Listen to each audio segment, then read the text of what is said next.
नमस्कार, आप live cities देख रहे हैं। मैं हूं जय शुक्ला।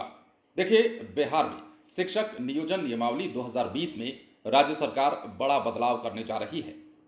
शिक्षक नियोजन में अब पंचायती राज संस्थाओं की भूमिका या तो खत्म हो जाएगी या फिर इनकी भूमिका एकदम सीमित हो जाएगी। ऐसा इसलिए क्योंकि बिहार के शिक्षा मंत्री ने कह भी दिया है और यह भी बताया है कि अब इनकी बहाली, इनके नियोजन की प्रक्रिया जो है कैसे पूरी की जाएगी और शिक्षक नियोजन की जो प्रक्रिया है उसमें से पंचायती राज संस्थाओं की जो भूमिका है उसे खत्म किए जाने के पीछे का उन्होंने जो तर्क दिया है वो भी हम आपको इस वीडियो में बताते हैं। अब जो है शिक्षक नियोजन की प्रक्रिया और नियोजन इकाई को केंद्रीयकृत किया जाएगा।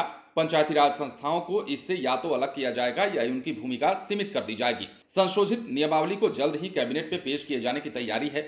नियोजन की प्रक्रिया में बदलाव का संकेत शिक्षा मंत्री प्रोफेसर चंद्रशेखर ने झंझारपुर में आयोजित प्रेस कॉन्फ्रेंस में दी और नई प्रक्रिया को 7वें चरण के शिक्षक नियोजन से ही लागू किया जाएगा, यह भी बताया। अब देखिए कैसे करना होगा वो भी हम आपको बताते हैं। तो जो बातें निकलकर सामने आ रही है, जो आगे प्रोसेस किया जाना है, उसके बारे में अगर हम आपको जानकारी दें तो केंद्रीयकृत नियोजन सिस्टम के जरिए सभी अभ्यर्थियों को ऑनलाइन आवेदन करने होंगे। वरीयता क्रम में वे विभिन्न नियोजन इकाइयों के लिए आवेदन कर सकेंगे। अभ्यर्थियों से आवेदन लेने, उनका इंटरव्यू, काउंसलिंग और मेरिट लिस्ट जारी करने तक की प्रक्रिया को केंद्रीयकृत किया जाएगा। ये जिम्मेदारी बिहार लोक सेवा आयोग या फिर बिहार राज्य कर्मचारी आयोग को दी जा सकती है। यानी कि या तो बीपीएससी के जरिए ये कराया जा सकता है या फिर बीएसएससी के जरिए ये कराया जा सकता है, जैसा कि बिहार के शिक्षा मंत्री ने बताया है। पिछले दिनों शिक्षा विभाग के साथ बैठक में कई शिक्षक संगठनों ने शिक्षक नियोजन को पारदर्शी बनाने के लिए पंचायती राज संस्थाओं को इससे मुक्त करने का सुझाव भी दिया था।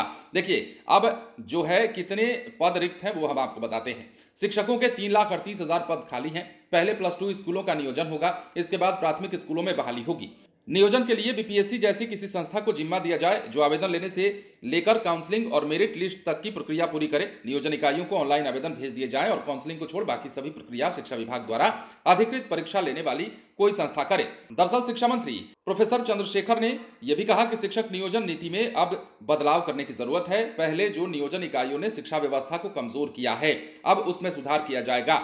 अब इसमें परिवर्तन लाने का काम सरकार कर रही है। पंचायती सिस्टम से बाहर निकालकर नियोजन की एक केंद्रीय व्यवस्था बनाई जा रही है और इसके तहत 7वें चरण के शिक्षक नियोजन को ही आरंभ किया जाएगा। देखिए, जब 7वें चरण के शिक्षक नियोजन की प्रक्रिया शुरू होगी तो पंचायती राज संस्थाओं की भूमिका या तो उसमें नहीं होगी या फिर उनकी भूमिका सीमित होगी, जैसा कि बिहार के शिक्षा मंत्री ने कह दिया है। तो बड़ा बदलाव बिहार शिक्षक नियोजन नियमावली 2020 में जो है बड़ा बदलाव करने जा रही है राज्य सरकार और इसके संकेत एक बैठक के बाद बिहार के शिक्षा मंत्री ने दे भी दिया है। देखिए, ये तो तय है कि बिहार में शिक्षक और शिक्षा के जो स्तर में सुधार की जरूरत है वो काफी दिनों से इसकी जरूरत है, पर इस पर पहल अब तक नहीं हुई। और अब चूंकि बिहार में महागठबंधन की सरकार है, वादे दावे किए जा रहे हैं, तो लोगों को उम्मीद जगी है कि न सिर्फ बिहार में स्वास्थ्य व्यवस्था और बल्कि इसके साथ साथ बिहार की शिक्षा व्यवस्था में भी सुधार आएगा, क्योंकि ये दो विभाग ऐसे रहे हैं जो पहले से ही काफी लोग इसे लेकर शिकायत करते रहे हैं, जिन विभागों के लिए ये दो विभाग ज्यादा रहे हैं। और ऐसे में एक विभाग को तेजस्वी यादव ने चूंकि संभाल लिया है, उसमें काम भी हो रहा है, तो ऐसे में शिक्षा विभाग को भी